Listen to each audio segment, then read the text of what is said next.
আমরা যখন এই সমস্যার মধ্যে জড়িয়ে পড়ি তখন আমরা দিশেহারা হয়ে যাই, কিন্তু প্রতিদিন সকালে যখন আপনি শ্রীমদ্ ভগবদ গীতার বাণী শোনেন তখন সেটি আপনার মনের ওই ঘন অন্ধকারে সেই ভোরের সূর্যের প্রথম রশ্মির মতো কাজ করে। গীতার জ্ঞান আপনাকে বলে দেয় যে এই অন্ধকার চিরস্থায়ী নয়। আপনি আপনার ভেতরে সে পরমাত্মার শক্তিকে চিনতে পারেন যা আপনাকে জীবনের যে কোনো গভীর জঙ্গল থেকে পথ দেখিয়ে বের করে আনতে পারে। আমরা জীবনে সবচেয়ে বেশি কষ্ট পাই আমাদের নিজেদের প্রত্যাশার কারণে। আমরা মানুষের ওপর অনেক বেশি ভরসা করে ফেলি। আমরা ভাবি যে আমরা যাকে এতটা ভালোবাসছি, যার জন্য এতটা ত্যাগ স্বীকার করছি, সেও নিশ্চয়ই আমাদের ঠিক ততটাই ভালোবাসবে। কিন্তু যখন সেই মানুষটি আমাদের স্বার্থপরের মতো একা ফেলে চলে যায় তখন আমাদের পায়ের তলা থেকে মাটি সরে যায়। আমরা চরম বিষাদ এবং হতাশায় ডুবে যাই। শ্রীকৃষ্ণ অর্জুনকে ঠিক এই কথাটাই বুঝিয়েছিলেন। মোহ এবং আসক্তি হল আমাদের সমস্ত দুঃখের মূল কারণ। আপনি যখন মানুষের কাছ থেকে সম্মান, ভালোবাসা বা প্রতিদানের আশা করা ছেড়ে দেবেন এবং নিজের সমস্ত কর্ম কেবল ঈশ্বরের চরণে সমর্পণ করবেন, তখন আর পৃথিবীর কোনো আঘাত আপনাকে পরাস্ত করতে পারবে না। এই কথাটিকে আরও সহজভাবে বোঝার জন্য একজন অত্যন্ত দরিদ্র কৃষকের কথা ভাবুন।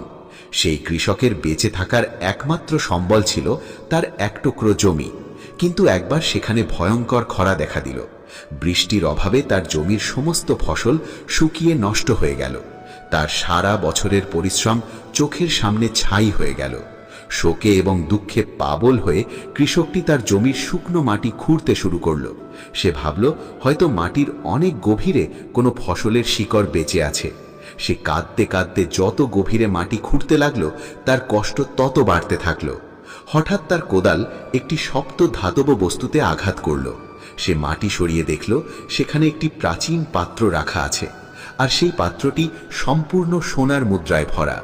এই দৃষ্টান্তটি আমাদের জীবনের এক চরম সত্যকে তুলে ধরে। আপনার জীবনের বর্তমান দুঃখ, আপনার আর্থিক কষ্ট, আপনার প্রিয়জনের চলে যাওয়া, এই সবকিছু হলো সেই খরা আর শুকনো জমির মতো। আপনি ভাবছেন ঈশ্বর আপনার কাছ থেকে সবকিছু কেড়ে নিয়েছেন, কিন্তু আসলে ঈশ্বর আপনার জীবনের ওপরের স্তরের সাধারণ ফসলটুকু সরিয়ে দিয়েছেন, যাতে আপনি আপনার মনের গভীরে লুকিয়ে থাকা পরম শান্তির গুপ্ত ধনকে খুঁজে পেতে পারেন। দুঃখ আমাদের অহংকারকে ভেঙে দেয়, আমাদের আত্মাকে পরিশুদ্ধ করে। আপনি যদি চরম দুঃখের সময় গীতার উপর বিশ্বাস রেখে ধৈর্য ধারণ করতে পারেন, তবে আপনি আপনার ভেতরের সেই আধ্যাত্মিক শক্তিকে আবিষ্কার করতে পারবেন, যা পৃথিবীর যে কোনো সম্পদের চেয়ে অনেক বেশি মূল্যবান। আপনার জীবনে যা কিছু ঘটছে তার পেছনে ঈশ্বরের একটি সুনির্দিষ্ট পরিকল্পনা রয়েছে। আমরা আমাদের ছোট এবং সীমিত বুদ্ধি দিয়ে সবসময় সেই পরিকল্পনাকে বুঝতে পারি না। আমরা শুধু বর্তমানের কষ্টটাকে দেখি, কিন্তু ঈশ্বর আমাদের অতীত, বর্তমান এবং ভবিষ্যৎ এই তিন কালকেই দেখতে পান। তিনি জানেন কোন আঘাতটি আপনাকে ভেতর থেকে আরো মজবুত করে তুলবে। তিনি জানেন কোন মানুষটির চলে যাওয়া আপনার জীবনের জন্য সবচেয়ে বেশি প্রয়োজন ছিল। শ্রীকৃষ্ণ বলেছেন যে জন্ম এবং মৃত্যু যেমন সত্য, সুখ এবং দুঃখের আনাগোনাও ঠিক তেমনই সত্য। শীত এবং গ্রীষ্ম যেমন নিয়ম করে আসে এবং যায়, আমাদের জীবনের ভালো সময় এবং খারাপ সময়ও ঠিক সেভাবেই আবর্তিত হয়। তাই একজন জ্ঞানী মানুষ কখনোই সুখে অতিরিক্ত উল্লাস করেন না এবং দুঃখে ভেঙে পড়েন না। ঈশ্বরের এই নিখুঁত পরিকল্পনাকে উপলব্ধি করার জন্যে আরেকটি দৃষ্টান্তের দিকে মনোযোগ দিন। কল্পনা করুন জঙ্গলে বেড়ে ওঠা একটি সাধারণ বাঁশ গাছের কথা। একদিন একজন কারিগর সেই জঙ্গলে এলেন। তিনি সেই নির্দিষ্ট বাঁশটিকে কেটে ফেললেন। বাঁশটি তখন তার শেকড় থেকে বিচ্ছিন্ন হওয়ার যন্ত্রণায় ছটফট করছিল। এরপর কারিগর তার ধারালো অস্ত্র দিয়ে বাঁশটির ভেতর থেকে সমস্ত কিছু কুড়িয়ে পরিষ্কার করে দিলেন। বাঁশটির তখন মনে হচ্ছিল যে তাকে ভেতর থেকে সম্পূর্ণ শূন্য করে দেওয়া হচ্ছে। এরপর কারিগর গরম লোহা দিয়ে বাঁশটির গায়ে একে একে বেশ কয়েকটি ফুটো করলেন। বাঁশটি তখন চরম যন্ত্রণায় চিৎকার করে ঈশ্বরকে প্রশ্ন করল, কেন আমার সাথে এমন নিষ্ঠুর আচরণ করা হচ্ছে? কিন্তু যখন কারিগর সেই বাঁশটিকে ভগবান শ্রীকৃষ্ণের হাতে তুলে দিলেন এবং শ্রীকৃষ্ণ যখন সেই বাঁশটিতে নিজের পবিত্র ঠোঁট ছুঁয়ে ফু দিলেন, তখন সেখান থেকে এক স্বর্গীয় সুর ভেসে এলো। সেই সাধারণ বাঁশটি পরিণত হলো ঈশ্বরের সবচেয়ে প্রিয় বাঁশিতে। আপনার জীবনের প্রতিটি কষ্ট, প্রতিটি আঘাত এবং প্রতিটি শূন্যতা হলো সেই কারিগরের ধারালো অস্ত্রের আঘাত। ঈশ্বর আপনার ভেতরের সমস্ত অহংকার, রাগ, মোহ এবং স্বার্থপরতাকে কেটে বের করে আপনাকে ভেতর থেকে শূন্য করছেন।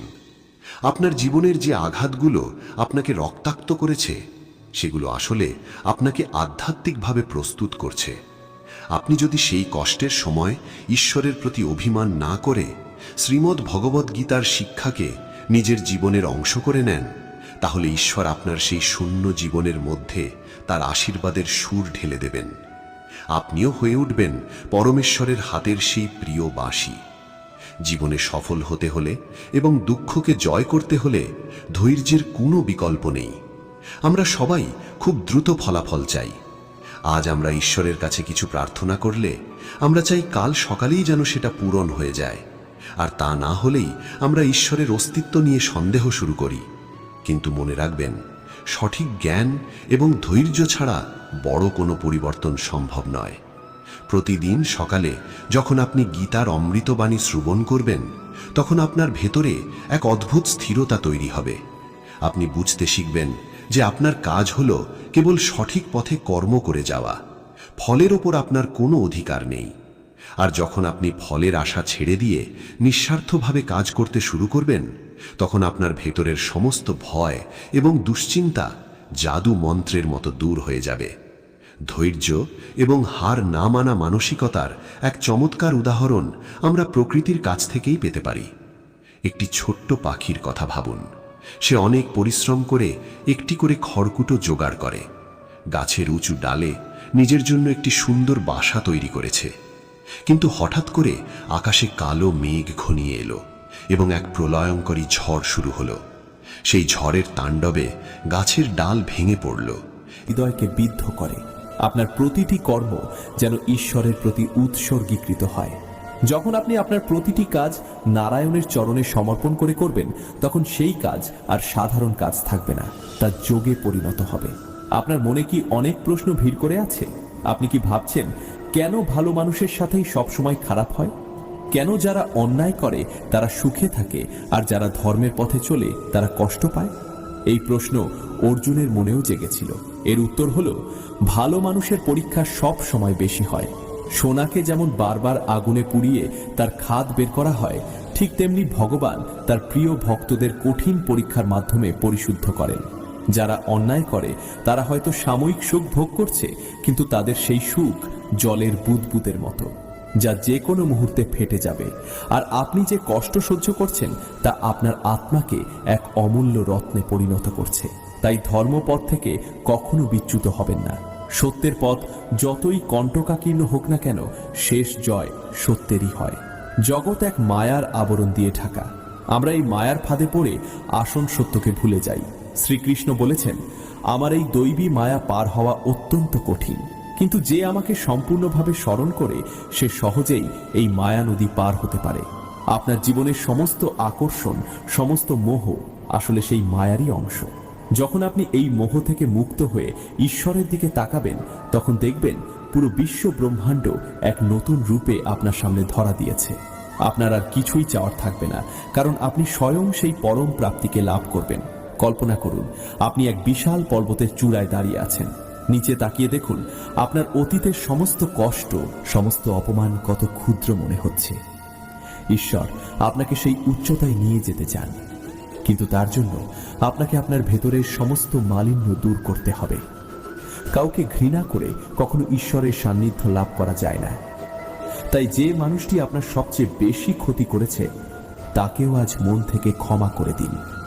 দেখবেন আপনার বুকের উপর চেপে থাকা এক বিশাল পাথর নেমে গেছে। আপনি এক অদ্ভুত হালকা অনুভূতি অনুভব করবেন। এই ক্ষমাই হলো সবচেয়ে বড় ধর্ম। আজকের এই কথাগুলো শুধু শোনার জন্য নয়, এগুলো আপনার জীবনে প্রয়োগ করার জন্য। যখনই মন দুর্বল হবে, যখনই নিজেকে একা মনে হবে, তখন চোখ বন্ধ করে শ্রীকৃষ্ণের সেই মোহন রূপ স্মরণ করবেন। তার সেই অভয়বাণী মনে করবেন যেখানে তিনি বলেছেন, আমি সর্বদা তোমার সাথে আছি, তুমি শুধু আমাকে স্মরণ করো। আপনার জীবনের রথ তিনি নিজেই চালাবেন। আপনার সমস্ত ভয় দূর হবে এবং আপনার হৃদয় এক অনাবিল শান্তিতে ভরে উঠবে। আজ থেকে নতুন করে বাঁচতে শুরু করুন। আপনার প্রতিটি দিন হোক গীতাময় এবং আপনার প্রতিটি নিঃশ্বাস হোক কৃষ্ণের নামে সমর্পিত। জীবনের এই দীর্ঘ যাত্রায় আপনি কতবার হোঁচট খেয়ে পড়েছেন? কতবার আপনার মনে হয়েছে এই বুঝি সব শেষ? যখন চারপাশের দেয়ালগুলো আপনার দিকে ধেয়ে আসছিল, যখন আপনার নিজের ছায়াও অন্ধকারের সাথে মিশে গিয়েছিল, তখন আপনি কি করেছিলেন? আপনি হয়তো নিঃশব্দে কেঁদেছিলেন। কিন্তু শ্রীকৃষ্ণ বলেছেন, যে ব্যক্তি নিজের মনকে স্থির রাখতে পারে, প্রতিকূলতা তার কাছে মাথা নত করে। আপনি কি জানেন আপনার ভেতরে এক ঘুমন্ত আগ্নেয়গিরি বাস করে? আপনি নিজেকে সাধারণ মানুষ ভাবছেন, কিন্তু আপনার আত্মায় স্বয়ং পরমেশ্বরের স্ফুলিঙ্গ লুকিয়ে আছে। একটু ভেবে দেখুন তো, আজ পর্যন্ত আপনার জীবনে যতগুলো বিপর্যয় এসেছে, তার কোনোটিই কি আপনাকে চিরতরে ধ্বংস করতে পেরেছে? পারেনি, কারণ আপনার ধ্বংস নেই, আপনি অমর। গীতার সেই শ্লোকের কথা স্মরণ করুন যেখানে বলা হয়েছে, অস্ত্র আত্মাকে কাটতে পারে না, আগুন তাকে পোড়াতে পারে না। আপনার বাইরের শরীরটা হয়তো ক্লান্ত, আপনার চোখ হয়তো জলে ভিজে আছে, কিন্তু আপনার ভেতরের সেই মহাশক্তি আজও অটুট।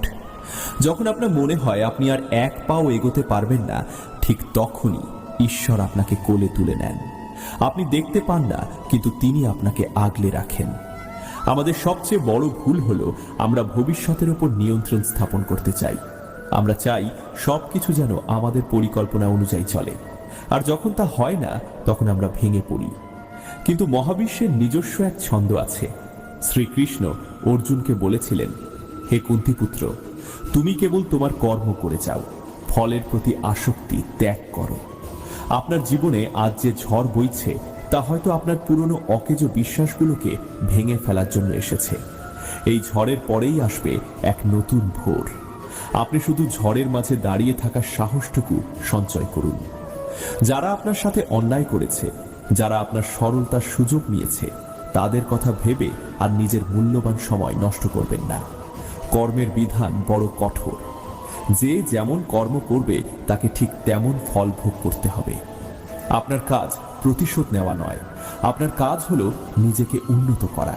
আপনার নীরবতা, আপনার হাসি আর আপনার সাফল্যই হবে তাদের জন্য সবচেয়ে বড় শাস্তি। আপনি নিজেকে এমন এক উচ্চতায় নিয়ে যান যেখানে তাদের পৌঁছানো অসম্ভব। একবার চোখ বন্ধ করুন, অনুভব করুন সেই পরম সত্তার উপস্থিতি। তিনি আপনাকে ডাকছেন, তিনি বলছেন, ভয় পেও না, আমি তোমার সাথে আছি। এই পৃথিবীর কোনো শক্তি তোমাকে পরাস্ত করতে পারবে না যদি তুমি আমার উপর পূর্ণ বিশ্বাস রাখো। আজ থেকে আপনার সমস্ত চিন্তা, সমস্ত উদ্বেগ তার চরণে সমর্পণ করুন। যখনই মন দুর্বল হবে তখনই বুক ভরে শ্বাস নিন আর নিজেকে বলুন, আমি পরমাত্মার অংশ, আমি অপরাজেয়। আপনার ভেতরের ভয়কে জয় করুন। দেখবেন আপনার সামনের সমস্ত পথ নিজে থেকেই পরিষ্কার হয়ে গেছে। এক নতুন জীবন, এক নতুন আলো আপনার জন্য অপেক্ষা করছে। উঠুন আর নিজের লক্ষ্যের দিকে এগিয়ে যান। জয় আপনার নিশ্চিত। কখনো কখনো আমরা এমন এক ঘরে আটকে পড়ি যেখান থেকে বের হওয়ার কোনো রাস্তা খুঁজে পাই না। মনে হয় যেন নিয়তি আমাদের সাথে এক নিষ্ঠুর খেলায় মেতে উঠেছে। কিন্তু আপনি কি জানেন, নিয়তি বলে কিছু নেই। শ্রীকৃষ্ণ গীতায় বলেছেন, মানুষ তার নিজের ভাগ্যের নির্মাতা।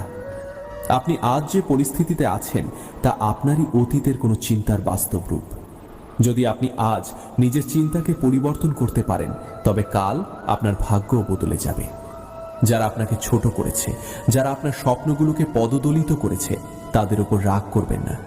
তারা শুধু আপনাকে আপনার আসল শক্তির সাথে পরিচয় করিয়ে দেওয়ার একটি মাধ্যম মাত্র। আপনার চোখের জল কি এখনো শুকায়নি? রাতের অন্ধকারে যখন একা থাকেন, তখন কি এখনো অতীতের সেই দুঃসহ স্মৃতিগুলো আপনাকে তাড়া করে ফেরে? একবার ভেবে দেখুন তো, এই স্মৃতিগুলো কি বাস্তব? না, এগুলো শুধু আপনার মনের এক মায়াজাল। পাথরটি এখন সম্পূর্ণ মূল্যহীন, এটি দিয়ে আর কিছুই হবে না। তিনি পাথরটিকে এক কোণে ফেলে রেখে অন্য কাজ খুঁজতে লাগলেন।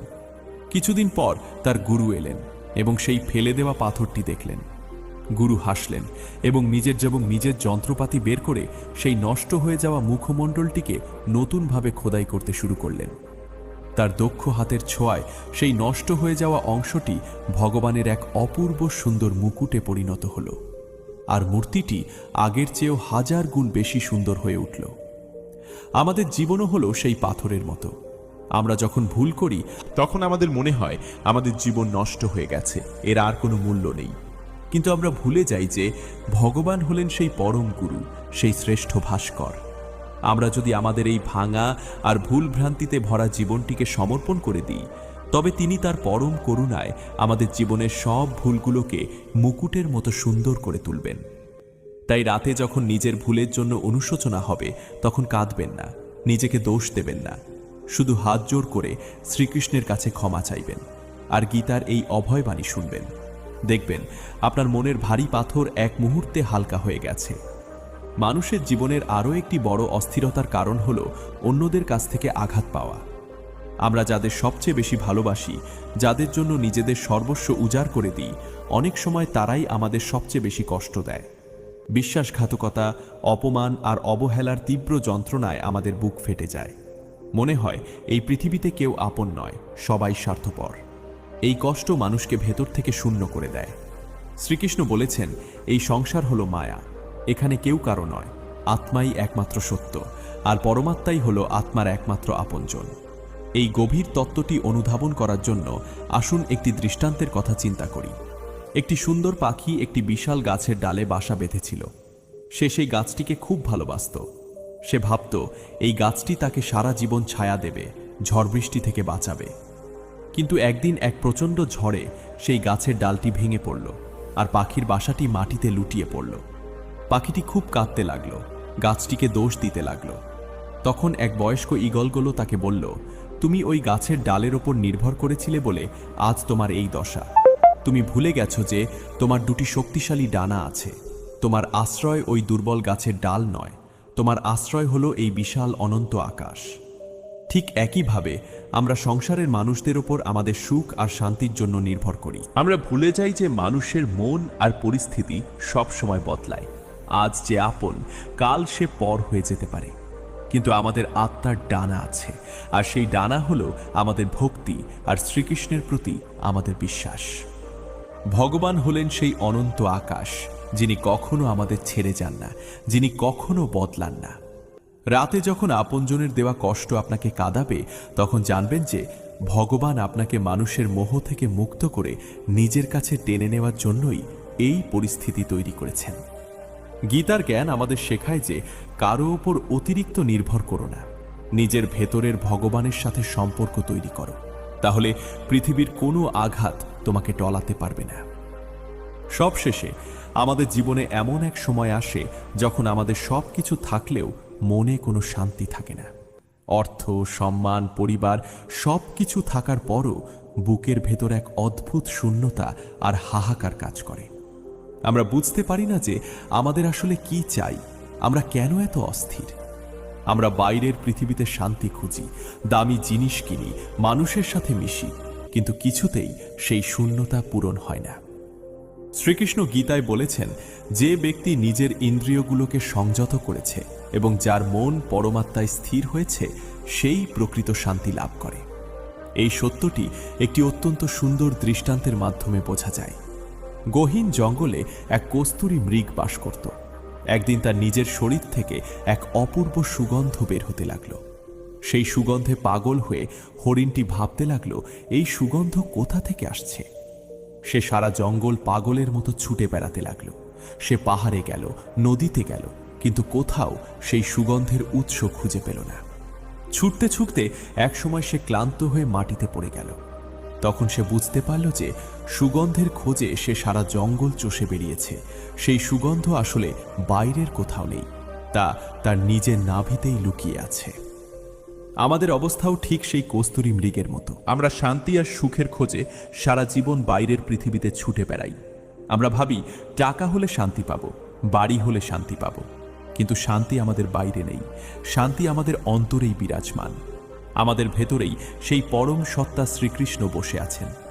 আমরা যখন চোখ বন্ধ করে গীতার শ্লোক শুনি, যখন আমরা বাইরের কোলাহল থেকে মনকে গুটিয়ে এনে নিজের ভেতরের ভগবানের চরণে মনকে সমর্পণ করি, তখনই আমরা সেই প্রকৃত শান্তির সন্ধান পাই। তাই প্রতিদিন রাতে ঘুমানোর আগে নিয়ম করে শ্রীমদ্ ভগবদ্গীতা শুনুন। এটি শুধু একটি ধর্মগ্রন্থ নয়, এটি হলো জীবন বাঁচার এক নিখুঁত বিজ্ঞান। গীতা আপনার মনের সব অন্ধকার দূর করে আপনাকে এক নতুন ভোরের সন্ধান দেবে। আপনার চোখের জল মুছিয়ে দিয়ে আপনার আত্মাকে এক অসীম শক্তি প্রদান করবে। সারাদিন আপনি যে কাজই করুন না কেন, রাতে যখন বিছানায় শুতে যাবেন, তখন দুনিয়ার সব চিন্তা দূরে সরিয়ে রেখে শুধু ভগবানের কথা স্মরণ করুন। গীতার একটি শ্লোক হলেও প্রতিদিন শুনুন। দেখবেন আপনার রাতের ঘুম কত গভীর হয়, আপনার সকাল কত সুন্দর হয়, আর আপনার জীবন কত শান্ত আর আনন্দময় হয়ে ওঠে। শ্রীকৃষ্ণ সবসময় আপনার সাথে আছেন, শুধু তাকে ডাকার অপেক্ষা। আপনার হৃদয় তার মন্দিরে পরিণত হোক এবং আপনার জীবন গীতার জ্ঞানে আলোকিত হয়ে উঠুক। পতন মানেই শেষ নয়, অনেক সময় পতনই নতুন দাঁড়ানোর মন্ত্র। যে ব্যক্তি পড়ে গিয়ে আবার উঠে দাঁড়ায়, সে কেবল শক্তিশালী হয় না, সে নম্রও হয়। আর নম্রতার মধ্যেই ঈশ্বরের কাছে পৌঁছানোর সেতু লুকিয়ে থাকে। অহংকার মানুষকে উপরে তুলতে পারে, কিন্তু নম্রতা মানুষকে গভীরে নিয়ে যায়। আর গভীর হৃদয়েই কৃষ্ণের বাণী সবচেয়ে স্পষ্ট শোনা যায়। তুমি যদি আজকের রাত থেকে একটি ছোট অভ্যাস শুরু করো, তবে তা তোমার জীবনে ধীরে ধীরে এক বিরাট পরিবর্তন আনতে পারে। রাতে শোবার আগে কয়েক মুহূর্ত চুপ করে বসো, চোখ বন্ধ করো, নিজের দিনটাকে মনে করো। কারো সঙ্গে কেমন ব্যবহার করলে, কোথায় মন খারাপ হলে, কোথায় তুমি রাগে হারিয়ে গেলে, কোথায় তুমি ধৈর্য রাখলে, কোথায় তুমি কৃতজ্ঞ ছিলে। তারপর নিঃশব্দে কৃষ্ণকে বলো, আমি তোমাকে ভুলিনি, আমায় ভুলতে দিও না। এই একটুকু অতি ছোট অভ্যাস তোমার মনকে নতুন করে গড়ে তুলতে পারে। কারণ প্রতিদিনের শেষ চিন্তাই বহু সময় পরের দিনের বীজ হয়ে ওঠে। যে বীজে ভক্তি আছে, সে বীজ থেকে শান্তির ফুল ফোটে। মানুষের মন একটি নদীর মতো, তাকে যখন জোর করে বাঁধা হয় তখন সে অস্থির হয়ে ওঠে, কিন্তু যখন তাকে সঠিক খাতে প্রবাহিত করা হয় তখন সে আশীর্বাদের মতো হয়ে ওঠে। কৃষ্ণ সেই সঠিক খাত। তার দিকে মন ফেরানো মানে মনকে বাধা দেওয়া নয়, মনকে মুক্তি দেওয়া। কারণ মন যতদিন কেবল বাইরের চাহিদার মধ্যে দৌড়াবে, ততদিন সে ক্লান্ত হবে।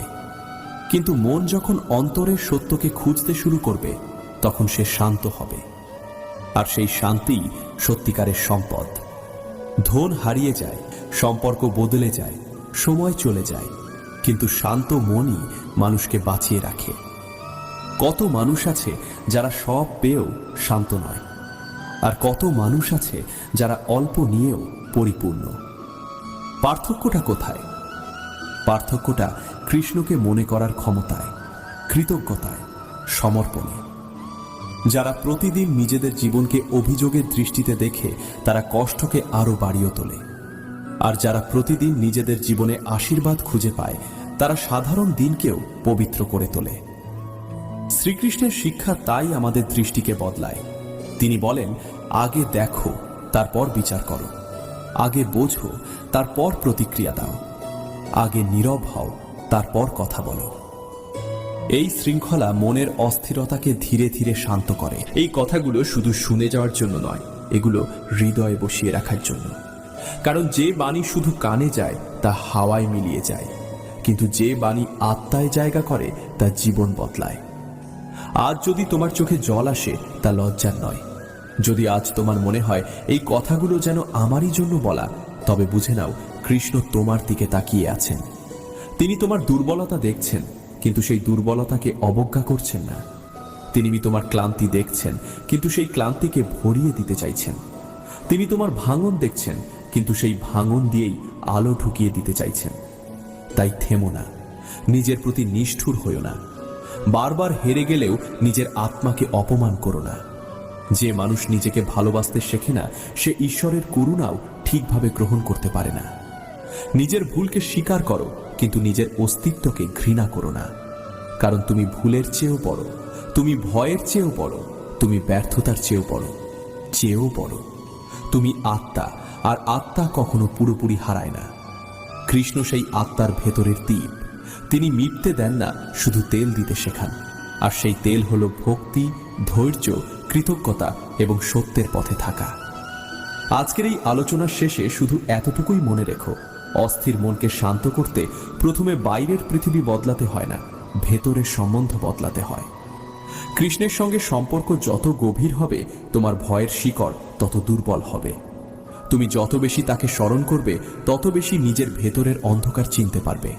আর অন্ধকার চিনে ফেললেই অন্ধকারের শক্তি কমে যায়। তাই রাতে শোবার আগে মাথা নত করে বলো, হে কৃষ্ণ, আমার দিন শেষ হয়েছে, আমার ক্লান্তি শেষ হয়েছে, এবার তুমি আমার মনকে ধরে রাখো। এই প্রার্থনা নিঃশব্দে গভীরভাবে সত্যি সত্যি করো। দেখবে কিছুদিনের মধ্যেই তোমার মধ্যে এমন এক শান্তি জন্ম নিতে শুরু করবে, যাকে কোনো শব্দে পুরোপুরি বোঝানো যায় না। কারণ কৃষ্ণের আশ্রয় কোনো শেষ আশ্রয় নয়, এটি নতুন জীবনের শুরু। যেখানে কান্না আছে সেখানে সান্ত্বনাও আছে, যেখানে হার আছে সেখানে শেখাও আছে, যেখানে রাত আছে সেখানে ভোরের প্রতিশ্রুতিও আছে। আর যেখানে হৃদয় কৃষ্ণকে স্মরণ করে, সেখানে অন্ধকার দীর্ঘস্থায়ী হতে পারে না, সেখানে এক না একদিন আলো আসবেই।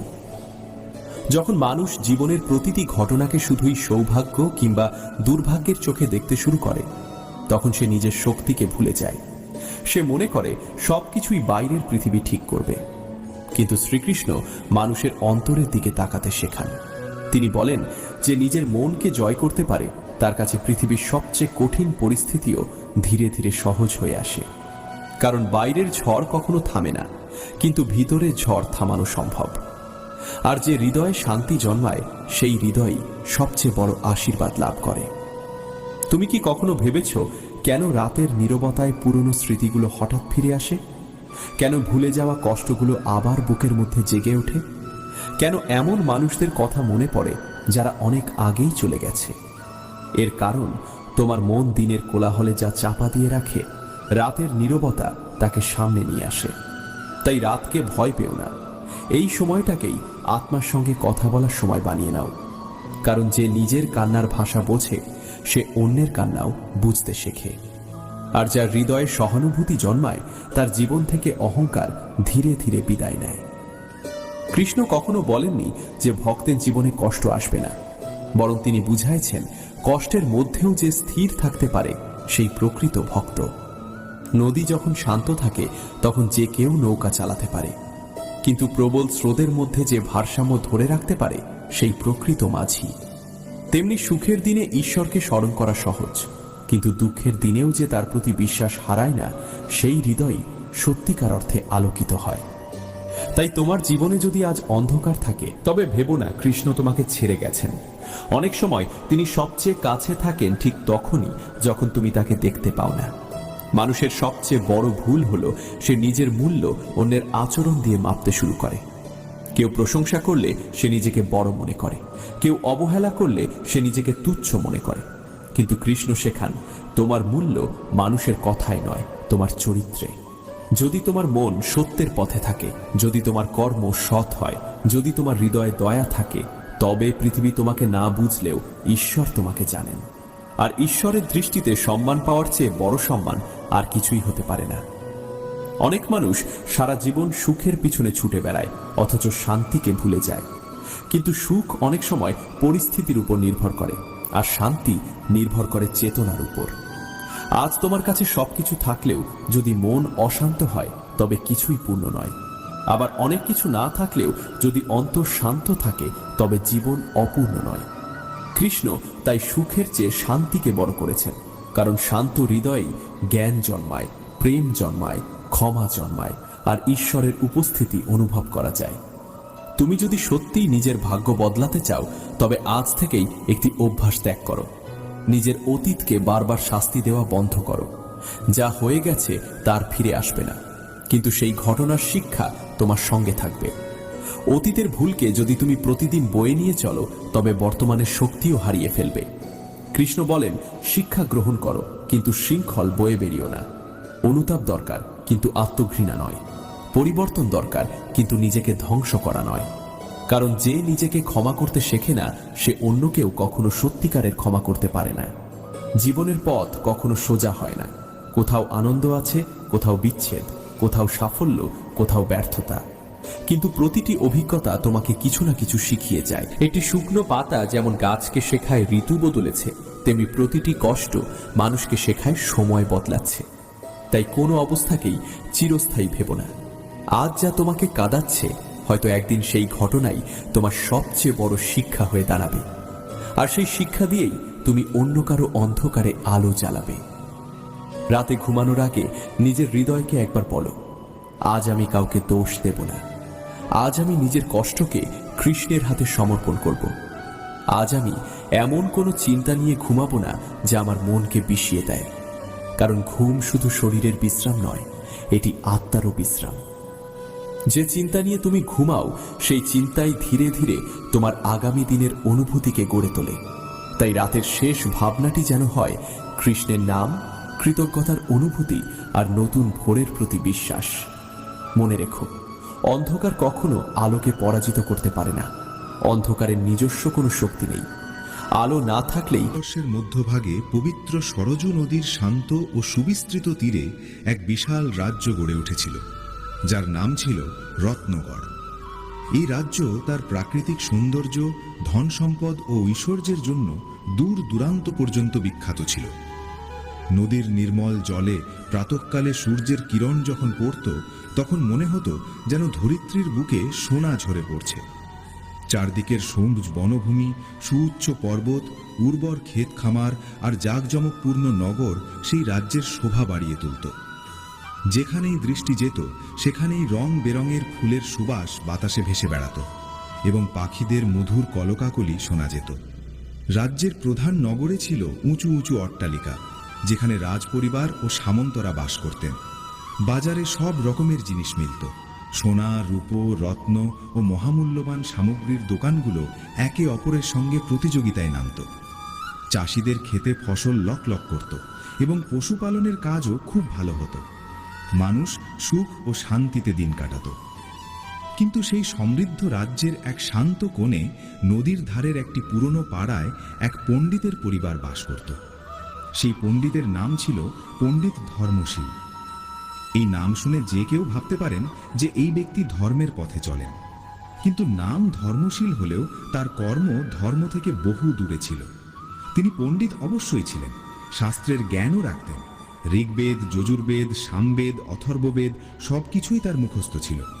তিনি পুরাণের বিশদ বিবরণ জানতেন। তার হাতে সবসময় ধর্মগ্রন্থ দেখা যেত। কিন্তু তিনি নিজের এই জ্ঞানকে মানুষের পথ দেখানোর বদলে তাদের বিভ্রান্ত করার কাজে ব্যবহার করতে শুরু করেছিলেন। পণ্ডিত ধর্মশীল লোভ আর লালসার দাসে পরিণত হয়েছিলেন। তার পুরো জীবন অর্থ উপার্জনের চারপাশেই ঘুরত। তিনি যে শ্বাস নিতেন, তাতেও যেন অর্থের গন্ধ থাকত। তার মনে যে ভাবনাই আসত, তা কেবল অর্থকে কেন্দ্র করেই হতো। তিনি মানুষকে ধর্মের সঠিক পথ দেখাতেন না, বরং নিজের পকেট ভরার জন্য মিথ্যে প্রতিকার এবং অনাবশ্যক কর্মকাণ্ড করাতেন। যে সমস্ত মানুষ নিজেদের দুঃখে কাতর হয়ে তার কাছে আসত, তিনি তাদের দুর্বলতার সুযোগ নিতেন এবং বলতেন যে মহামূল্যবান যজ্ঞ, দুর্লভ পূজা এবং বিশেষ অনুষ্ঠানই তাদের সমস্যার একমাত্র সমাধান। একবারে গরিব চাষি তার কাছে এলো। তার ছেলের প্রচণ্ড জ্বর হয়েছিল। হতভাগ্য বাবা তার সন্তানকে বাঁচাতে চেয়েছিল। পণ্ডিত ধর্মশীল তাকে দেখেই বুঝে নিলেন যে এই লোকটা ভয় পেয়ে গেছে এবং টাকা খরচ করতে প্রস্তুত। তিনি হেসে বললেন যে তার ছেলের এই জ্বর আসলে রাহুর প্রকোপে হয়েছে এবং রাহু শান্ত করার জন্য তাকে 200 রূপোর মুদ্রার একটি বিশেষ যজ্ঞ করাতে হবে। সেই চাষির কাছে এত টাকা ছিল না, কিন্তু সন্তানের স্নেহে অন্ধ বাবা তার জীবনের সমস্ত সঞ্চয় বিক্রি করে দিল। পণ্ডিত কেবল কয়েকটি পাতা পুড়িয়ে দিলেন, কিছু শব্দ বিড়বিড় করলেন এবং বললেন যে যজ্ঞ সম্পন্ন হয়েছে। জ্বর তো চাষির ছেলের পরের দিনই সেরে গেল, কারণ যে কোনো সাধারণ জ্বর কয়েকদিন পর এমনিতেই সেরে যায়। কিন্তু এর ফলে পণ্ডিত ধর্মশীলের খ্যাতি আরও বেড়ে গেল। চাষি সারা গ্রামে ঘুরে ঘুরে বলতে লাগলো যে পণ্ডিত ধর্মশীলের যজ্ঞের শক্তি অদ্ভুত। এইভাবে সরল মনের মানুষগুলো তার শিকার হতে লাগলো। বহু সময় তিনি এমন সব মানুষের পূজা করাতেন যারা ছিল অত্যাচারী, বেঈমান ও পাপী। একবার রাজ্যের এক সামন্ত তার কাছে এলেন, যিনি মানুষকে দাস বানিয়ে রাখতেন এবং তাদের দিয়ে বিনা মজুরিতে খাটিয়ে নিতেন। কিন্তু সেই সামন্ত অত্যন্ত ধনবান ছিলেন এবং তা দেখেই পণ্ডিত ধর্মশীলের চোখ চকচক করে উঠল। তিনি সামন্তকে বললেন যে তার পাপ ধুয়ে ফেলার জন্য একটি বিশাল যজ্ঞ করা দরকার এবং এর জন্য লাখ লাখ টাকার সামগ্রী লাগবে। সামন্ত পূর্ণ দক্ষিণা দিলেন। পণ্ডিত বড় করে কর্মকাণ্ড করলেন, মন্ত্রপাঠ করলেন এবং বললেন যে এখন তার সমস্ত পাপ ধুয়ে গেছে এবং তিনি স্বর্গে যাবেন। অর্থের লোভে তিনি এটি দেখতেন না যে সামনের ব্যক্তি ধর্মের পালন করছে নাকি অধর্মের। ধর্মের তোয়াক্কা না করে তিনি অধর্মকেও সমর্থন যোগাতেন কেবল অর্থের জন্য। তার লক্ষ্য ছিল শুধু দক্ষিণা আর ধন সম্পদ। ধীরে ধীরে তার খ্যাতি এমন এক পণ্ডিত হিসাবে ছড়িয়ে পড়ল যিনি টাকা নিয়ে যে কোনো পক্ষের হয়ে কথা বলতে পারেন, ভুলকে ঠিক প্রমাণ করতে পারেন এবং পাপকে পুণ্যে বদলে দিতে পারেন। পণ্ডিত ধর্মশীলের স্ত্রীর নাম ছিল সাবিত্রী। তিনি সরল স্বভাবের নারী ছিলেন এবং বহুবার নিজের স্বামীকে বোঝানোর চেষ্টা করতেন যাতে রাতে যখন তারা দুজনে একা হতেন তখন সাবিত্রী স্বামীকে বলতেন যে ধর্মের পথ ছেড়ে অর্থের পেছনে এভাবে ছোটা উচিত নয়। ভগবান উপর থেকে সবকিছু দেখছেন, তাদের এমন জীবন বাঁচা উচিত যাতে নিজেদের কর্মের জন্য লজ্জিত হতে না হয়। কিন্তু ধর্মশীল তার কথায় কান দিতেন না। উল্টে কখনো কখনো রেগে গিয়ে স্ত্রীকে ধমক দিয়ে বলতেন, তুমি ধর্মের কি বোঝো? মেয়েদের সব সময় ঘরের কাজ করা উচিত এবং স্বামীর আদেশ মেনে চলা উচিত। এই শুনে সাবিত্রীর মন ভেঙে যেত। তিনি নিজের ঘরে গিয়ে কাঁদতেন, কিন্তু তাও হার মানতেন না। তিনি প্রতিদিন ভগবান বিষ্ণুর চরণে প্রণাম জানাতেন এবং প্রার্থনা করতেন যেন একদিন তার স্বামীর সুমতি ফেরে। তার 3টি সন্তান ছিল, 2টি পুত্র এবং 1টি কন্যা। বড় ছেলের নাম ছিল রাঘব এবং ছোট ছেলের নাম মাধব। 2টি ছেলেই তাদের বাবাকে দেখে বড় হচ্ছিল। তারা ছোটবেলা থেকে এটাই দেখে এসেছে যে মানুষ তাদের কাছে আসে, পুজো করায় এবং বদলে অর্থ দেয়। ধীরে ধীরে তারাও সেই পথেই হাঁটতে শুরু করল। তারা শাস্ত্র অবশ্যই পড়ত, কিন্তু তাদের উদ্দেশ্য জ্ঞান লাভ করা ছিল না, বরং মানুষের ওপর প্রভাব খাটানো ছিল। পড়াশোনার চেয়ে তারা নিজেদের নাম ও প্রতিপত্তির বিষয়ে বেশি ভাবত। রাঘব ও মাধব প্রায়ই তাদের বাবার পাশে বসত এবং মানুষকে দেওয়া মিথ্যে প্রতিকারগুলো শুনত। তারা শিখত কিভাবে কাউকে বিশ্বাসে নিতে হয়, কিভাবে তাদের ভয়ের লাভ তুলতে হয় এবং কিভাবে বেশি থেকে বেশি টাকা আদায় করা যায়। সময়ের সঙ্গে সঙ্গে তাদের মনেও লোভ বাড়তে লাগলো। তারা ভাবতে লাগলো যে ধর্ম ও ভক্তির সবচেয়ে বড় উদ্দেশ্য হলো অর্থ লাভ করা। ধর্ম কেবল একটি ব্যবসা যা দিয়ে টাকা রোজগার করা যায়।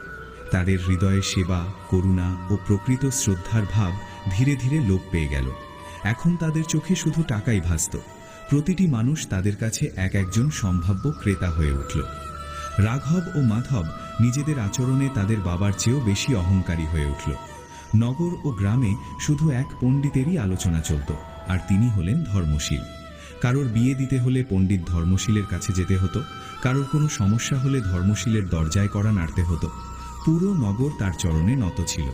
এই দেখে রাঘব ও মাধবের মাথায় অহংকারের ভূত চেপে বসল।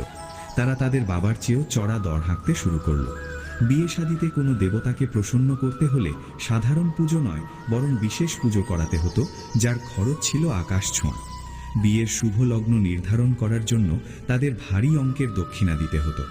নবদম্পতির জন্য বিশেষ মন্ত্র পড়ার নামে আলাদা টাকা নেওয়া হতো। আর সবচেয়ে খারাপ বিষয় ছিল এই যে রাঘব ও মাধব প্রায়ই ভুল মন্ত্র এবং ভুল পদ্ধতিতে পুজো সারত। তারা জানত যে মানুষ সবকিছু মেনে নেয় কারণ তারা সংস্কৃত বোঝে না এবং তাদের শাস্ত্রের জ্ঞানও নেই। সেই কারণে তারা যা বলতো মানুষ সেটাই সত্যি বলে বিশ্বাস করত। একবার এক বিয়ের কথা। এক ধনী ব্যবসায়ী তার মেয়ের বিয়ে দিতে চাইলেন। তিনি পণ্ডিত ধর্মশীলের ছেলে মাধবকে ডাকলেন। মাধব অত্যন্ত অহংকারের সঙ্গে এলো। সে বলল যে বিয়ের জন্য একটি বিশেষ পুজো প্রয়োজন, যাতে 100-র বেশি মন্ত্র থাকবে এবং এর জন্য বিভিন্ন দেবতাকে প্রসন্ন করতে হবে। এর খরচ পড়বে 500 টাকা। ব্যবসায়ী তো অবাক হয়ে গেলেন। তিনি বললেন যে এত টাকা তো তার মেয়ের পুরো বিয়ের খরচ। তখন মাধব আরও বড় এক মিথ্যে বলল। সে বলল যে যদি এই পুজো না করা হয় তবে বিয়ের পর মেয়ের স্বামী অসুস্থ হয়ে পড়বে এবং হতে পারে সে মারাও যাবে। এই কথা শুনে বাবার বুক কেঁপে গেল। একজন বাবার কাছে তার মেয়ের সুখ ও সুরক্ষার চেয়ে বড় কিছু হতে পারে না। তিনি সমস্ত টাকা দিয়ে দিলেন। মাধব বিয়ের দিন ভুল মন্ত্র উচ্চারণ করল, ভুল পদ্ধতিতে পুজো সারল, কিন্তু কেউ তা বুঝতে পারল না। বর কনেকে আনন্দের সাথে বিদায় দেওয়া হলো, কিন্তু এই সব কিছু ছিল লোক দেখানো। আসল খুশি আর আসল আশীর্বাদ তো সেখানে ছিল না। একই কাজ রাঘবও করত। সে প্রায়ই বিয়ে বাড়িতে যেত এবং ভুল মন্ত্র ব্যবহার করত। মানুষ যখন তাকে বলতো যে এই মন্ত্র তো আগে কখনো শুনিনি, তখন সে বলতো যে এটি অত্যন্ত প্রাচীন ও দুর্লভ মন্ত্র, যা কেবল বিশেষ পণ্ডিতেরাই জানেন। গ্রামের সাধারণ ব্রাহ্মণেরা এর কি বুঝবে? এইভাবে সে মানুষকে বোকা বানাতো। তার অহংকারের কোনো সীমা ছিল না। সে নগরে ঘুরে বেড়ানোর সময় এমন ধুতি চাদর পরত যাতে সোনার সুতোর কাজ থাকত, গলায় অনেক মালা পরত এবং কপালে মস্ত তিলক কাটত। তার আঙুলে সোনার আংটি ঝকমক করত। সে রাস্তায় এমনভাবে হেঁটে যেত যেন স্বয়ং কোনো দেবতা মর্তে নেমে এসেছেন। মানুষ যখনই তাকে দেখলে মাথা ঝুঁকিয়ে দিত। রাঘব এই তোষামদ খুব পছন্দ করত। এক অন্ধকার জায়গায় এসে দাঁড়াই, যেখান থেকে সামনের কোনো আলোর রাস্তা আর দেখা যায় না। মানুষ নিজেকে সম্পূর্ণ মূল্যহীন মনে করতে শুরু করে। এই ভয়ঙ্কর অবস্থাকেই মানসিক অবসাদ বা গভীর হতাশা বলা হয়। চারপাশের আপন মানুষদের ভিড়ের মাঝে থেকেও নিজেকে ভীষণ একা মনে হয়। মনে হয় যেন এই বিশাল পৃথিবীতে আমার কোনো প্রয়োজন নেই। বেঁচে থাকাটাই যেন এক বিশাল বোঝা। একবার এক দরিদ্র কৃষক প্রতিদিন 2টি মাটির পাত্রে করে অনেক দূরের এক নদী থেকে জল আনতেন। একটি পাত্র ছিল একদম নিখুঁত, আর অন্য পাত্রটিতে একটি ছোট ফুটো ছিল, যার ফলে বাড়িতে পৌঁছাতে পৌঁছাতে সেই ফুটো পাত্রটির অর্ধেক জল রাস্তায় পড়ে যেত। নিখুঁত পাত্রটি নিজের রূপ এবং কাজের জন্য খুব গর্বিত ছিল, কিন্তু ফুটো পাত্রটি নিজের এই ত্রুটির জন্য সব সময় লজ্জিত থাকত। একদিন সেই ফুটো পাত্রটি অত্যন্ত দুঃখের সাথে কৃষককে বলল, আমাকে আপনি ফেলে দিন, কারণ আমি কোনো কাজের নই। আমি আপনার পরিশ্রম নষ্ট করছি। কৃষক একটু হাসলেন এবং অত্যন্ত স্নেহের সাথে বললেন, কাল যখন আমরা নদী থেকে জল নিয়ে ফিরব, তখন তুমি রাস্তার ধারের দিকে একবার তাকাবে। পরের দিন পাত্রটি দেখল রাস্তার যে পাশ দিয়ে সে প্রতিদিন যাতায়াত করে, সেই পাশটি সুন্দর আর রঙিন ফুলে ভরে উঠেছে। কৃষক বললেন, আমি অনেক আগে থেকেই জানতাম তোমার মধ্যে এই ফুটো আছে, তাই আমি ওই রাস্তার পাশে সুন্দর ফুলের বীজ ছড়িয়ে দিয়েছিলাম। প্রতিদিন তোমার থেকে ঝরে পড়া জল সেই মৃতপ্রায় বীজগুলোকে আজ সুন্দর গাছে পরিণত করেছে। আজ তোমার জন্যই আমি প্রতিদিন দেবতার পায়ে এত সুন্দর ফুল অর্পণ করতে পারি। এই গল্প আমাদের শেখায় যে এই পৃথিবীতে কেউ মূল্যহীন নয়। শ্রীকৃষ্ণ বলেন, আত্মা অমর এবং অনন্ত। তোমার বর্তমান খারাপ পরিস্থিতি তোমার আসল পরিচয় হতে পারে না। তুমি হয়তো আজ হতাশায় ডুবে আছো, কিন্তু তোমার ভেতরে পরমাত্মার পবিত্র অংশ রয়েছে। তুমি দুর্বল নও। তোমার মধ্যে এক অনন্ত শক্তি লুকিয়ে আছে। প্রতিদিন রাতে যখন গীতাপাঠ শুনবে, তখন তোমার ভেতরের সেই শক্তি আবার নতুন করে জেগে উঠবে এবং গভীর হতাশা থেকে বের হওয়ার পথ তুমি নিজেই খুঁজে পাবে। আমরা অনেক সময় অন্যের সাথে নিজের তুলনা করে অকারণে মন খারাপ করি। অন্যের সুখ, অন্যের ঐশ্বর্য দেখে নিজের জীবনকে অভিশপ্ত বলে মনে হয়। এই তুলনার বিষ আমাদের ভেতরের শান্তিকে তিল তিল করে শেষ করে দেয়। একটি কালো রঙের কাক একদিন একটি সুন্দর ময়ূরকে দেখে খুব দুঃখ পেল। সে মন খারাপ করে ভাবল, ময়ূর কত সুন্দর আর আমি কত কালো। কেউ আমাকে ভালোবাসে না, সবাই আমাকে তাড়িয়ে দেয়। কাকটি উড়ে গিয়ে ময়ূরকে বলল, তুমি তো এই পৃথিবীর সবচেয়ে সুখী এবং সুন্দর পাখি। ময়ূর দীর্ঘশ্বাস ফেলে অত্যন্ত কষ্টের সাথে বলল, আমি আমার এই সৌন্দর্যের জন্যই আজ খাঁচায় বন্দী। মানুষ আমাকে স্বাধীনভাবে বাঁচতে দেয় না, কিন্তু তুমি সম্পূর্ণ স্বাধীন। তুমি যেখানে খুশি উড়ে যেতে পারো। আকাশের বিশালতা শুধুমাত্র তোমার জন্য। শ্রীকৃষ্ণ বলেন, প্রত্যেকেইতেই তার নিজস্ব কর্মফল এবং ভাগ্য নিয়ে জন্মায়। অন্যের জীবনের সাথে নিজের জীবনের তুলনা করা হলো মানুষের সবচেয়ে বড় বোকামি। তোমার যেটুকু আছে ঠিক ততটুকু নিয়েই সন্তুষ্ট থাকতে শেখো, কারণ অসন্তোষ মানুষের মনের সবচেয়ে বড় শত্রু। রাতের অন্ধকারে যখন মন এইসব অহেতুক তুলনার জালে জড়িয়ে পড়ে, তখন গীতার বাণী আমাদের বাস্তবতার মুখোমুখি দাঁড় করায়। গীতা আমাদের শেখায় কিভাবে অন্যের দিকে না তাকিয়ে নিজের ভেতরেই পরম শান্তি খুঁজে পাওয়া সম্ভব। অতীতের করা ভুল বা অন্যের দেওয়া গভীর আঘাত আমরা অনেক সময় বুকে পাথর করে বয়ে বেড়াই। আমরা যারা আমাদের কষ্ট দিয়েছে তাদের কিছুতেই ক্ষমা করতে পারি না এবং সেই যন্ত্রণার কথা ভুলতেও পারি না। এই ক্ষোভ, এই রাগ আমাদের ভেতরে ভেতরে পুড়িয়ে ছাই করে দেয়। একবার এক গুরুর কাছে একজন শিষ্য এসে বলল সে জীবনে কাউকে ক্ষমা করতে পারে না, তার মনে অনেক রাগ এবং ঘৃণা জমে আছে। গুরু তাকে বললেন, আজ থেকে তুমি যার উপর রাগ করবে তার নামের একটি পাথর তোমার ব্যাগে রেখে দেবে এবং সেই ব্যাগটি সারাদিন নিজের পিঠে বয়ে বেড়াবে। শিষ্য গুরুর কথায় রাজি হল। কিছুদিন পর তার ব্যাগটি বড় বড় পাথরে ভরে গেল। সেটি এত ভারী হয়ে গেল যে তার পক্ষে আর সোজা হয়ে হাঁটা সম্ভব হল না। পাথরগুলি থেকে নোংরা দুর্গন্ধ বের হতে শুরু করল। সে কাঁদতে কাঁদতে গুরুর কাছে গিয়ে বলল, আমি আর এই বিশাল বোঝা বইতে পারছি না, আমার পিঠ ভেঙে যাচ্ছে। গুরু শান্ত গলায় বললেন, এই দুর্গন্ধযুক্ত পাথরগুলো হলো তোমার মনের ভেতরে থাকা ক্ষোভ। তুমি অন্যের ওপর রাগ করে নিজের মনকেই বিষাক্ত করছো এবং নিজের কাঁধেই অকারণে ভার বাড়াচ্ছ। অতীতকে আঁকড়ে ধরে রাখলে তোমার বর্তমান নষ্ট হয়ে যাবে। শ্রীকৃষ্ণ বলেছেন, যা হয়েছে তা ভালোই হয়েছে, যা হচ্ছে তা ভালোই হচ্ছে এবং যা হবে তাও ভালোই হবে। অতীত নিয়ে শোক করো না। প্রতিদিন রাতে ঘুমানোর আগে এই কথাটি নিজের মনকে বোঝাতে হবে। যখন আমরা সব কিছু ঈশ্বরের চরণে সমর্পণ করি তখন আমাদের মনের সমস্ত বোঝা হালকা হয়ে যায়। তাই হে আমার প্রিয় বন্ধু, প্রতিদিন রাতে ঘুমানোর আগে নিজের সমস্ত কাজ শেষ করে কিছুক্ষণ শান্ত হয়ে বসুন, চোখ বন্ধ করুন এবং নিজের নিঃশ্বাসের দিকে মন দিন। মনের ভেতরে চলতে থাকা হাজারো চিন্তার ঝড়কে থামিয়ে শ্রীকৃষ্ণের পবিত্র কথা স্মরণ করুন। গীতাপাঠ শোনা মানে শুধু কিছু সাধারণ শব্দ শোনা নয়, এটি হলো আত্মার সাথে পরমাত্মার এক অদ্ভুত মিলন। যখন আপনি সম্পূর্ণ সমর্পণ করে গীতার জ্ঞান নিজের মধ্যে গ্রহণ করবেন তখন দেখবেন ধীরে ধীরে আপনার সমস্ত ভয়, দুশ্চিন্তা এবং হতাশা কর্পূরের মতো উবে গেছে। আপনার মন এক অদ্ভুত এবং স্বর্গীয় শান্তিতে ভরে উঠবে। আপনার রাতের ঘুম হবে অত্যন্ত গভীর এবং শান্তির। সকালবেলা আপনি এক নতুন শক্তি, নতুন প্রাণ এবং নতুন আশা নিয়ে জেগে উঠবেন। জীবন তখন আর কোনো বোঝা মনে হবে না, বরং এটি হবে ঈশ্বরের দেওয়া এক সুন্দর উপহার। মনে রাখবেন, অন্ধকার যতই গভীর হোক না কেন তা কখনো ভোরের সূর্যের আলোকে আটকাতে পারে না। দূরে পালাই আর এই অজুহাত দিই যে না না, এত বেশি ভার বহন করার যোগ্যতা আমার নেই, আমি এটা করতেই পারবো না। দেখুন, এই সংসারে ভিন্ন ভিন্ন ধরনের গাছ আছে, ছোট গাছ, বড় গাছ, কিন্তু বট গাছের মতো বড় এবং নিবিড় গাছ আর একটাও নেই। সে নিঃস্বার্থভাবেই সংসারকে সেবা করে যায়, ছায়া প্রদান করে, শীতলতা প্রদান করে। আর যখন এমন সময় আসে যখন তার উপর বোঝা অত্যন্ত বেড়ে যায়, সে কিন্তু কোনোভাবেই ভেঙে পড়ে না। তখন সে নিজের নিঃস্বার্থ কর্মের ফল লাভ করে।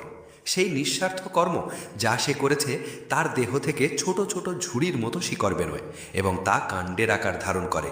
সেই কাণ্ড মাটির কাছে পৌঁছায় এবং তারপর তা বটগাছের সহায়ক হয়ে পড়ে, ফলে সে ভেঙে পড়ে না। এইভাবেই আপনিও জীবনে নিঃস্বার্থভাবে সবার সেবা করুন, ভালোবাসুন, সবাইকে সাহায্য করুন। যেদিন আপনার উপর বোঝা অত্যন্ত বেড়ে যাবে সেদিন এই সব মানুষ আপনাকে সাহায্য করার জন্য আসবেন, আপনার শক্তি হয়ে উঠবেন আর আপনি বটগাছের মতোই মহান এবং বিশাল হয়ে উঠবেন।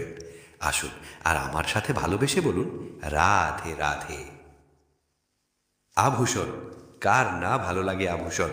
আমরা পরিশ্রম করি, ধন অর্জন করি এবং আভূষণ কিনে থাকি, কখনো নিজের জন্য, কখনো বা তাদের জন্য যাকে আমরা ভালোবাসি অথবা যাকে আমরা সম্মান করি। হয়তো সেই জন্যই সীতা চূড়ামণি ধারণ করেছিলেন এবং কৃষ্ণ সামন্তক মুনি। কিন্তু এটাই কি সেই প্রকৃত আভূষণ যা আপনার মূল্য বৃদ্ধি করে? না, রামের আভূষণ হলো তার নম্র ও ভদ্র ব্যবহার, মাতা সীতার আভূষণ হলো তার সততা, তার নিষ্ঠা, তার ত্যাগ। অর্জুনের আভূষণ ছিল তার একাগ্রতা, আর রাধার আভূষণ তার প্রেম। এই আভূষণ কোথাও বাইরে নেই, আপনার মনেই আছে। যদি আপনার মনে মিষ্টতা থাকে, তা শান্ত হয়, তাতে সততা থাকে, নিষ্ঠা থাকে এবং প্রেম থাকে, তাহলে আপনার অন্য কোনো আভূষণের প্রয়োজন নেই। আপনি যতই ভিড়ের মাঝে থাকুন, আপনার উজ্জ্বল্য সকলের চোখে পড়বেই। আসুন আর আমার সাথে ভালোবেসে বলুন, রাধে রাধে। শব্দ আসলে কি? শুধুই কয়েকটি অক্ষরের সমষ্টি, নাকি আমাদের বাণী? এই শব্দ এমন এক শক্তি যা কাউকে নিজের বশবর্তী করে ফেলতে পারে। শব্দ এমন এক অস্ত্র যা কাউকে ক্ষতবিক্ষত করে দিতে পারে। এই শব্দ হলো একটি নাদ স্বরূপ, যা কোনো ঘুমন্ত ব্যক্তিকেও জাগিয়ে তুলতে পারে এবং নিজের লক্ষ্যের দিকে অগ্রসরও করতে পারে। শব্দে এত শক্তি আছে যে তা কারুর মনে এমন আঘাত দিতে পারে যে সে হয়তো জীবনে আর কখনো এগোতেই পারল না। তাই এই শব্দের প্রয়োগ খুব ভেবে চিন্তে করবেন। আর এই শব্দের মতোই হলো নীরবতা। অনেক সময় এই নীরবতা আমাদের সহায়ক হয়ে ওঠে, আবার অনেক সময় এটা আমাদের অনুশোচনাকে অনেক বেশি বাড়িয়ে তুলতে পারে। যখন কর্ণ এবং অন্যান্য প্রবীণরা দ্রৌপদীর বস্ত্রহরণের সময় নীরব ছিলেন, তারা দুর্যোধনের বিরোধিতা করেননি, তাকে বাধা দেননি। আর তারপর কি হলো সেটা আপনারা সকলে জানেন। দেখতে গেলে নীরবতা মানে চুপ করে থাকা, কিন্তু যদি কোনো দুষ্টের সামনে চুপ করে থাকেন, যদি তার বিরোধিতা না করতে পারেন, তাহলে এই নীরবতাই অনেক বড় পাপের আকার ধারণ করে, মনে রাখবেন। আর আমার সাথে ভালোবেসে বলুন, রাধে রাধে। এই সংসারের সব থেকে বড় সত্য হলো জন্ম এবং মৃত্যু, কিন্তু আরো বড় একটা সত্য আছে, মিত্র এবং শত্রু, যা আমাদের সকলের জীবনেই থাকে। মিত্র সে যে আমাদের সঙ্গ নেই এবং সংসারের সব থেকে উঁচু শিখরে আমাদের নিয়ে যায়, আর শত্রু সে যে যে কোনো মুহূর্তে যে কোনো শিখর থেকে আমাদের নিচে ফেলে দিতে পারে। এবার বিচিত্র ব্যাপার হলো এটাই যে আমরা নিজেরাই এদের সাথে নিয়ে চলি, নিজেরাই এদের লালন করি। তা কিভাবে? প্রথমে বুঝুন এই মিত্র এবং শত্রু কারা। আপনার নিজের মন, আর কেউ নয়। এই মনই হলো মিত্র।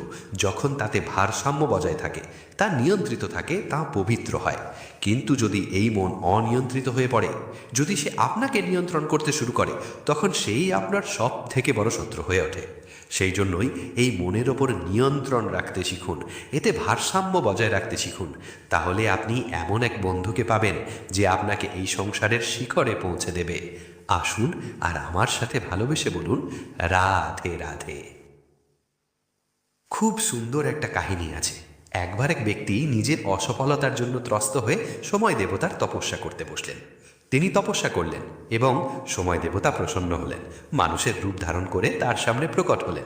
এবার সেই ব্যক্তি তাকে জিজ্ঞাসা করলেন, কি এমন আছে যার জন্য আপনি বারবার জয়ী হন আর আমি চিরকাল পরাজিত হয়ে থাকি? কেন এত পরিশ্রম করা সত্ত্বেও আমি সাফল্য লাভ করতে পারি না? তখন সময় দেবতা উত্তর দিলেন, দিন হোক বা রাত, ঝড় হোক বা ভূমিকম্প, রোদ হোক বা বৃষ্টি, সময়ের সূত্রপাত হোক বা প্রলয়, আমি থামি না, আমি চলতেই থাকি। আর সেই জন্যই যিনি থেমে যান তিনি পরাজিত হন আর আমি জয়ী হই। এটাই আমাদের শিখতে হবে। জীবনে সব সময় চলতে থাকুন, কখনো থামবেন না। হ্যাঁ, কিছুক্ষণের জন্য বিরতি নিতে পারেন, বিশ্রাম করার জন্য, নিজেকে আরও শক্তিশালী করে তোলার জন্য, কিন্তু থেমে যাবেন না। নিরন্তর কর্ম করতে থাকুন, পরিশ্রম করতে থাকুন, তবেই এই সংসার আপনাকে মনে রাখবে। আসুন আর আমার সাথে ভালোবেসে বলুন, রাধে রাধে। ঈশ্বর আসলে কে? সংসারের বেশিরভাগ মানুষের কাছে ঈশ্বর হলেন এই সংসারের রচয়িতা, পালনকর্তা। কারোর কাছে তিনি জ্ঞাতা, কারোর কাছে তিনি আস্থার প্রতীক, আবার কারোর জন্য শুধুই অন্ধবিশ্বাস। কিন্তু ঈশ্বর কি কোনো শরীর, নাকি একটা বোধ, নাকি শুধুই শ্রদ্ধা? ঈশ্বর হলেন তিনি যিনি আপনার ইষ্ট। সেই জন্যই তো গুরু, মাতা, পিতা এনাদেরও ঈশ্বর বলা হয়েছে। যাদেরকে আমরা ঈশ্বর বলে মনে করি, যারা আমাদের ইষ্ট, তারা আমাদের একটি পথ দেখান, একটি দিকে চালিত করেন। সেই পথে চলে আপনি শুভকর্ম করতে পারেন। আর যখন কোনো ব্যক্তি তার ঈশ্বরের আদেশ পালন করেন, তখন তিনি নিজে থেকেই শুভ পথে অগ্রসর হন। বেশ কিছু মানুষ ঈশ্বরের ওপর আস্থা রাখেন এবং ভাবেন যে অনুচিত কোনো কাজ করা উচিত নয়, কারণ ঈশ্বর দেখছেন। তারা ভয় পান যে কোনো অনুচিত কর্ম করলে কে জানে তার পরিণাম কি হবে।